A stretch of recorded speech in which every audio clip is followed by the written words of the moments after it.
Empakezi nizigumiza mu kuhindura ahari UCU muri mukono n'emizano erimu umupira basketball, netball, volleyball, woodball, handball, chess hamwe n'endijo oyireho okwirukanga okuru kwija kutandika izobe rya nyenkyakare. Itendekero rya Bishop Stewart Mbarara ryatangaza emigisha yo kuza omuruzana rwa quarter final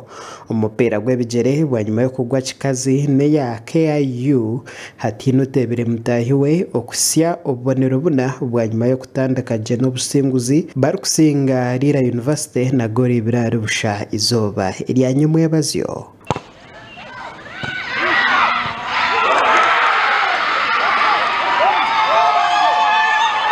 Volleyball ya bojo Bishop Stewart University isengere master n'ubwoba bushataru bibiri kandi master izoba yagaruka yasingwa makerere n'ubwoba bushataru 0 kandi mbishyi Bishop Stewart University yasingwa mubuz bushatu ahari busha.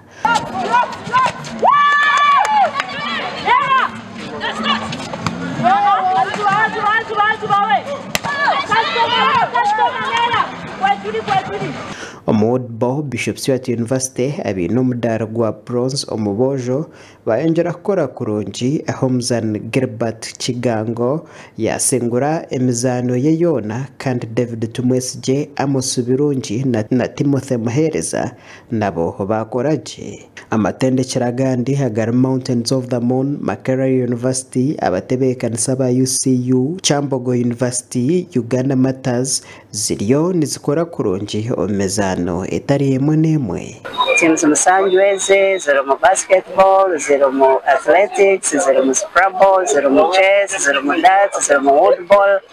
up to 7, a total of 7 ni baba abana tulesire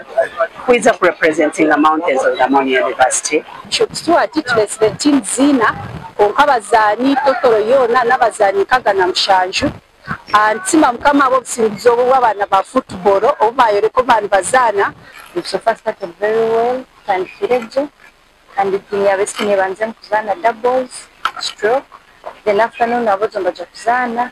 kandi ntihe tujagaruka ino buhanguzi twangwire sima mukama kugira ngo tuwaze kugambara wahika mukono tutine kwemurugunya kwena kandi tutine kibicyone kitukire kandi nangwa nyongera kusima mukama kutwikire na mukono bashanga ngo na weatheriho ni weather nungi emizaneji yigurwaho mbutongore erizoba kaneja kugumizamo mpaka izoba eryanyu cyakare.